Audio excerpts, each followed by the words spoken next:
আমার একটি বই আছে। আমার ইংরেজি হচ্ছে মাই, কিন্তু আমরা বলি না মাই হ্যাভ আ বুক। আমার একটি বই আছে, আমরা কি বলি? আই হ্যাভ আ বুক। আমার একটি বই আছে। আবার তার একটি বই আছে, তার ইংরেজি হচ্ছে হিজ, কিন্তু আমরা বলি না হিজ হ্যাজ আ বুক। তার একটি বই আছে, আমরা কি বলি? হি হ্যাজ আ বুক। তার একটি বই আছে। কিন্তু উচিত ছিল মাই মানে তো আমার, কেন আমরা মাই বলছি না, আই কেন বলি? হিজ মানে তো তার, কিন্তু আমরা কেন হিজ বলি না, হি বলছি? এর আসল কারণটা কি? যদি আমরা আসল কারণটা বুঝে নিতে পারি, তাহলে এই ধরনের আরও আমরা শত শত বাক্য বানাতে পারবো। আজকে আমরা এটাই আলোচনা করব, কেন আমরা মাই বলি না আই বলি, কেন আমরা হিজ বলি না হি বলি। এটা জানতে হলে আমাদেরকে জানতে হবে কেস বা কারক। বাংলায় যাকে আমরা কারক বলি, ইংরেজি ব্যাকরণে সেটাই হচ্ছে কেস। ইংরেজিতে কেস মূলত 3 প্রকারের হয়ে থাকে। 1 নম্বর হচ্ছে সাবজেক্টিভ, অথবা এর আরেকটি নাম রয়েছে নমিনেটিভ কেস, যার বাংলা অর্থ কর্তৃকারক। আরেকটি হচ্ছে অবজেক্টিভ অথবা ডেটিভ বলতে পারি আমরা, যার বাংলা মানে হচ্ছে কর্মকারক। আরেকটি রয়েছে পজেসিভ কেস, অথবা আরেকটির নাম রয়েছে জেনিটিভ কেস, যার বাংলা মানে সম্বন্ধ কারক না বলে আমরা বলবো সম্বন্ধ পদ। অর্থাৎ ইংরেজিতে তাহলে আমরা মূলত 3টে কারক পেলাম: সাবজেক্টিভ বা নমিনেটিভ কেস, অবজেক্টিভ বা ডেটিভ কেস, পজেসিভ বা জেনেটিভ কেস। এখানে কিছু প্রোনাউনের উদাহরণ দেওয়া রয়েছে এবং একটি নাউনেরও উদাহরণ দেওয়া রয়েছে। যেমন আই একটি প্রোনাউন। আইটা সবসময় সাবজেক্টিভ অর্থাৎ কর্তা হিসাবেই ব্যবহৃত হয় বা সাবজেক্ট হিসেবেই ব্যবহৃত হয়।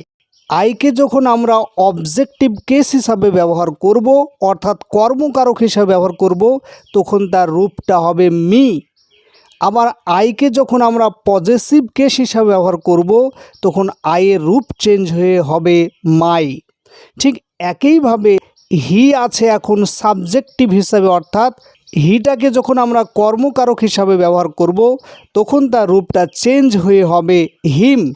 আবার যখন সম্বন্ধ পদে ব্যবহার করব, অর্থাৎ পজেসিভ কেস হিসাবে ব্যবহার করব, তখন হিমের রূপটা চেঞ্জ হয়ে হবে হিজ। অর্থাৎ এই নাউন বা প্রোনাউনগুলো তার কেস বা কারক অনুযায়ী সাবজেক্টে একরকম রূপ নেই, অবজেক্টে একরকম রূপ নেবে এবং পজেসিভে একরকম রূপ নেবে। এবার আসি এই বাক্যের দিকে। আমার একটি বই আছে। এখানে আমার ইংরেজি তো মাই, তাহলে হওয়া উচিত ছিল মাই হ্যাভ আ বুক। এখানে হ্যাভ হচ্ছে মেন ভার্ব, তাহলে মেন ভার্বের আগে মাইটা কোথায় রয়েছে? সাবজেক্টের ঘরে। আমরা জানি সাবজেক্টের পর মেন ভার্ব বসে, তাহলে এটা সাবজেক্টের ঘরে রয়েছে। কিন্তু মাই কখনো সাবজেক্টে একা বসতে পারে না, কারণ মায়ের সাবজেক্ট কি? আই। তাই আমাকে মাইটাকে কেটে দিয়ে আই বসাতে হয়েছে, তাই আই হ্যাভ আ বুক বলতে হবে। ঠিক একই রকমভাবে তার একটি বই আছে, তার ইংরেজি হচ্ছে হিজ, কিন্তু এখানে হ্যাজ হচ্ছে মেন ভার্ব। মেন ভার্বের আগে হিজটা বসেছে, অর্থাৎ সাবজেক্টের ঘরে বসেছে। ভার্বের আগে রয়েছে মানে সাবজেক্টের ঘরে রয়েছে, কিন্তু হিজ কখনো সাবজেক্টের ঘরে বসতে পারে না, কারণ হিজের সাবজেক্ট কি?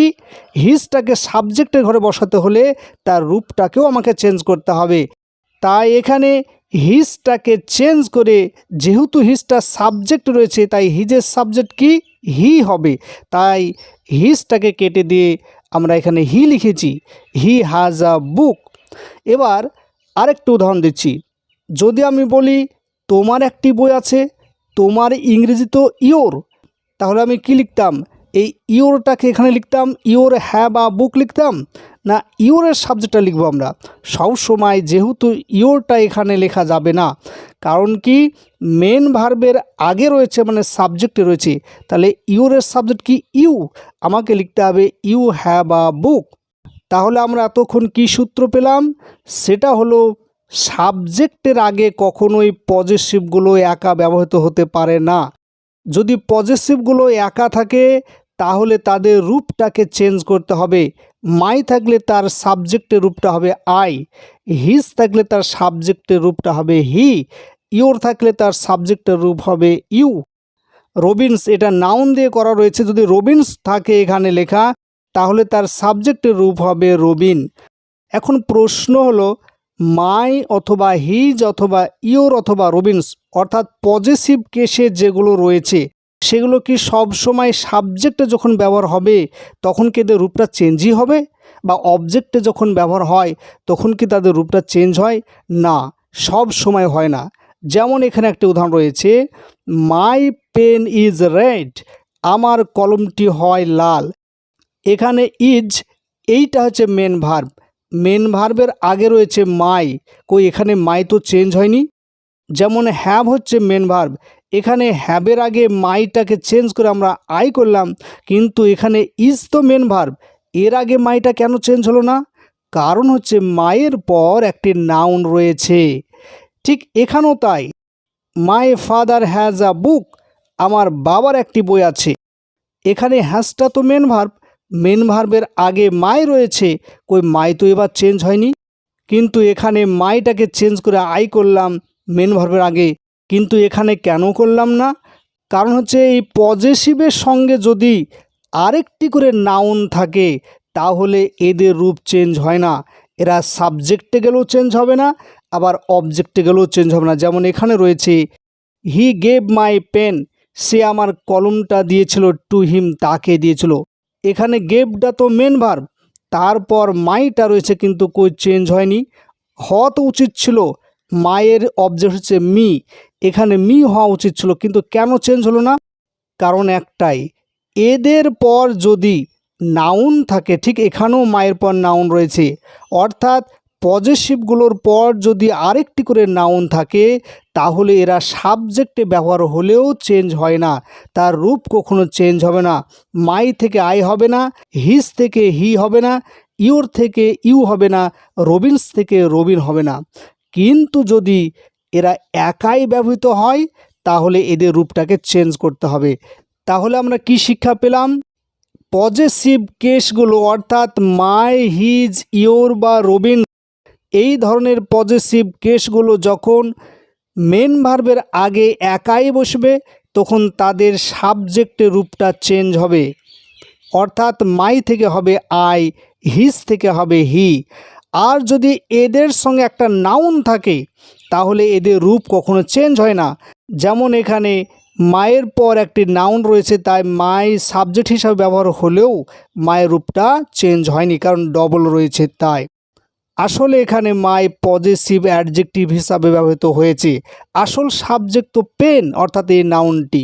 আর এই কারণেই আমার একটি বই আছে ইংরেজি আমরা মাই হ্যাভ আ বুক বলি না, কারণ মাইটাকে কখনো সাবজেক্ট আমরা রাখতে পারি না, মায়ের সাবজেক্ট আই লিখি, তাই বলি আই হ্যাভ আ বুক। এই গেল একটি বিষয়।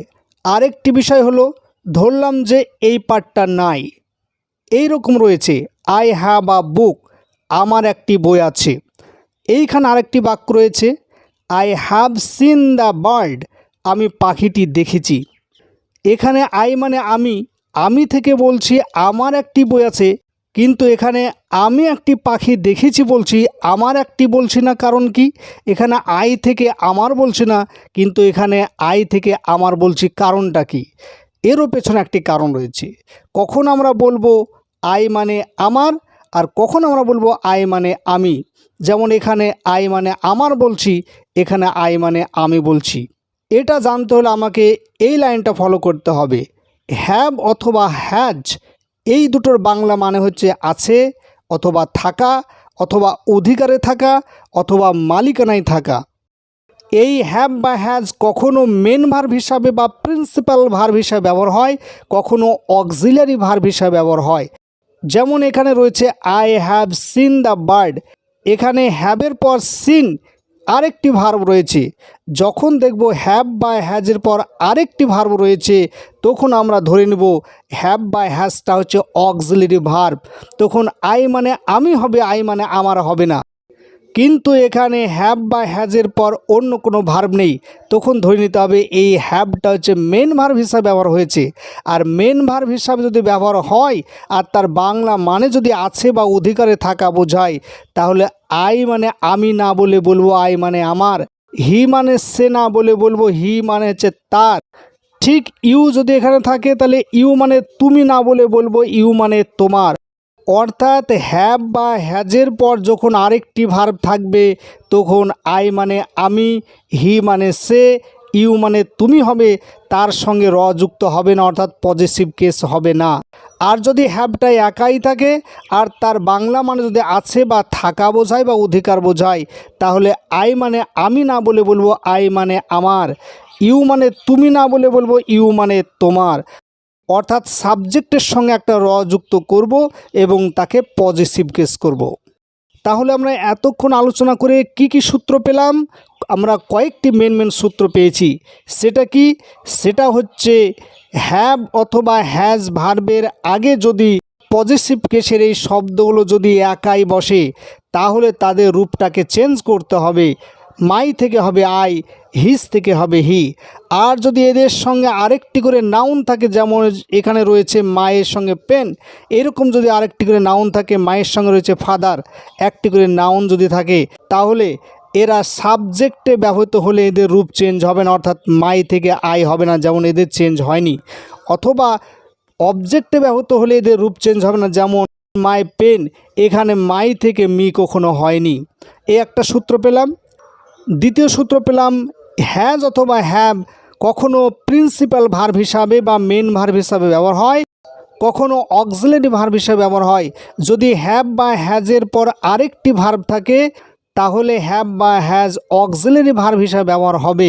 আর যদি হ্যাভ বা হ্যাজ একাই ব্যবহার হয়, তাদের পর অন্য কোনো ভার্ব না থাকে, তাহলে হ্যাভ বা হ্যাজ প্রিন্সিপাল ভার্ব হিসাবে ব্যবহার হবে।